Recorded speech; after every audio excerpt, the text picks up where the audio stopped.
At 11:47 p.m., Neo is still staring at a blank screen.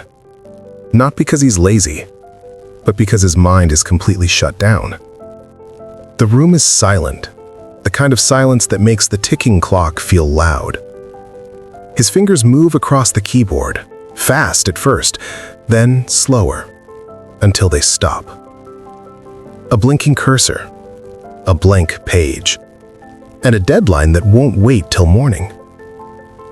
Around him, empty coffee cups and scattered notes tell the story of a long night with nothing to show for it. The presentation is due in less than 9 hours, and it matters. A major client. One of those chances that quietly disappears if you miss it. Neo wants to work, but every idea feels wrong the moment it appears. Type, read, delete. Each attempt makes the pressure heavier. He stands up, paces, stares out the window and catches his reflection.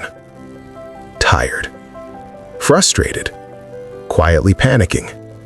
He sits back down and stares at the screen, waiting for something, anything to happen.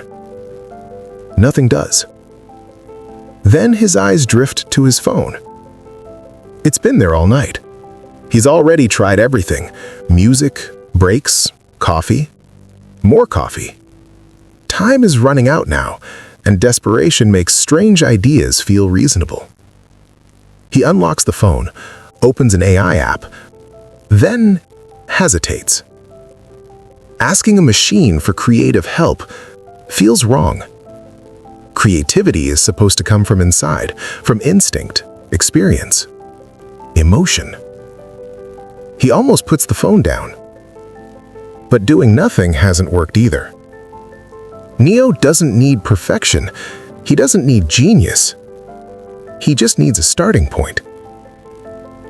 He types out the topic, admits he's stuck, asks for fresh angles, a strong opening, a clear direction. Then he sends it. The room goes quiet again. Seconds pass. Then, the screen changes. Neo leans forward. He reads slowly at first, then faster. The ideas aren't generic.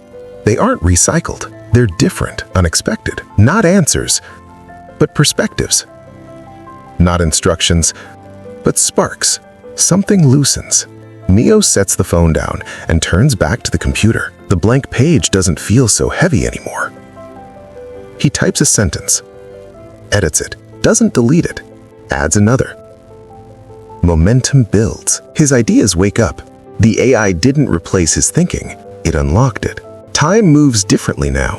At 1:30 a.m., the room looks the same, but Neo doesn't. He's calm, focused, locked in. By morning, the presentation is done. The deadline is met. The client is impressed. But that's not the real lesson. AI didn't replace Neo's creativity. It didn't do the work for him. It helped him begin. And sometimes, when pressure shuts your mind down, that's all you need. A spark.